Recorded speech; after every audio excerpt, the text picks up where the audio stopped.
اللہ کے بابرکت نام سے شروع جو بہت مہربان نہایت رحم کرنے والا ہے۔ ابلیس جس کو شیطان کہا جاتا ہے یہ فرشتہ نہیں تھا بلکہ جن تھا جو آگ سے پیدا ہوا تھا، لیکن یہ فرشتوں کے ساتھ ساتھ ملا جلا رہتا تھا اور دربار خداوندی میں بہت مقرب اور بڑے بڑے بلند درجات و مراتب سے سرفراز تھا۔ تفاسیر میں ہے کہ ابلیس سب سے پہلے جن یعنی تمام جنات کے باپ مارج کے پوتے کا بیٹا تھا۔ حضرت کعب احبار رضی اللہ تعالی عنہ کا بیان ہے کہ ابلیس 40,000 برس تک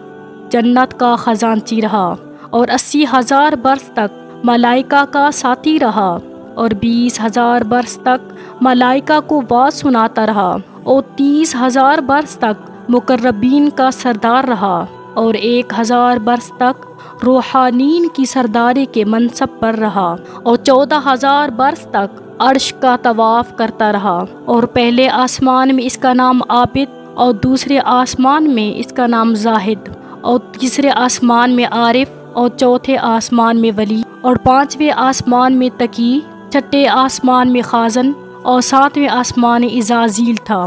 اور لوح محفوظ میں اس کا نام ابلیس لکھا ہوا تھا، اور یہ اپنے انجام سے غافل اور خاتمہ سے بے خبر تھا۔ لیکن جب اللہ تعالیٰ نے حضرت آدم علیہ السلام کو سجدہ کرنے کا حکم دیا تو ابلیس نے انکار کر دیا اور حضرت آدم علیہ السلام کی تحقیر اور اپنی بڑائی کا اظہار کر کے تکبر کیا۔ اسی جرم کی سزا میں خداوند عالم نے اس کو مردود بارگاہ کر کے دونوں جہان میں ملعون فرما دیا اور اس کی پیروی کرنے والوں کو جہنم میں عذاب نار کا سزاوار بنا دیا گیا۔ اس سے ایک بہت بڑا درس ہدایت تو یہ ملتا ہے کہ کبھی بھی ہرگز اپنی عبادتوں اور نیکیوں پر گھمنڈ اور غرور نہیں کرنا چاہیے، اور کسی گناہ گار کو اپنی مغفرت سے کبھی مایوس نہیں ہونا چاہیے، کیونکہ انجام کیا ہوگا، وہ خاتمہ کیسا ہوگا، عام بندوں کو اس کی کوئی خبر نہیں ہے،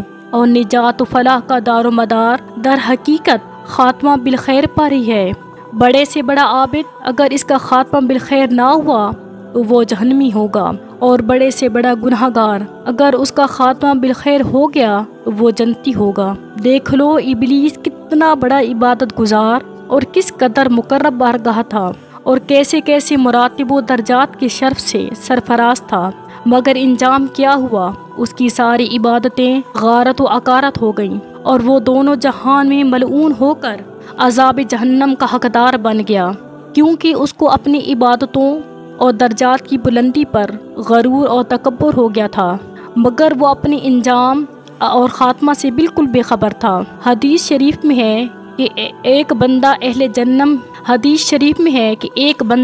جہنم کے اعمال کرتا رہتا ہے حالانکہ وہ جنتی ہوتا ہے، اور ایک بندہ اہل جنت کے اعمال کرتا رہتا ہے حالانکہ وہ جہنمی ہوتا ہے، یعنی عمل کا اعتبار خاتموں پر ہے۔ اللہ کریم ہر مسلمان کو خاتمہ بالخیر کی سعادت نصیب فرمائے اور برے انجام اور برے خاتمہ سے محفوظ رکھے، آمین۔ اور اسے یہ بھی معلوم ہوا کہ عالم ہو یا جاہل، متقی ہو یا گناہ گار، ہر آدمی کو زندگی بھر شیطان کے وسوسوں سے ہوشیار اور اس کے فریبوں سے بچتے رہنا چاہیے، کیونکہ شیطان نے قسم کھا کر خدا کے حضور میں اعلان کر دیا ہے کہ میں انسان کو آگے پیچھے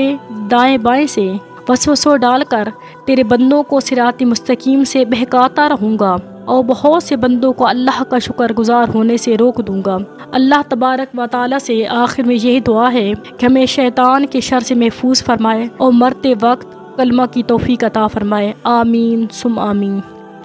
اگر آپ لوگوں کو ہماری یہ ویڈیوز پسند آ رہی ہیں تو پلیز ہمارے چینل کو سبسکرائب کر دیں، لائک کریں اور شیئر کریں۔ بہت شکریہ۔